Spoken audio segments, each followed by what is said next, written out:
This is Steph's roof after, I don't know exactly when we got it, but it's at least 9 months.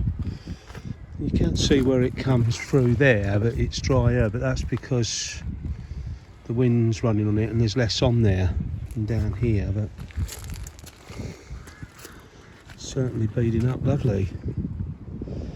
Car's a bit dirty, but you know, the bonnet's not beading up much. It's what causes it to stop beading up is that you see the dirt here, that dirt's on there, so it breaks the water tension just like it does if you're looking on the bonnet.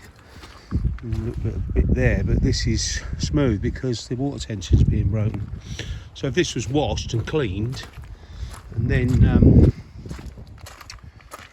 then coated, no sorry, washed and cleaned and then it got rained on again, then it would bead up more than it does now even.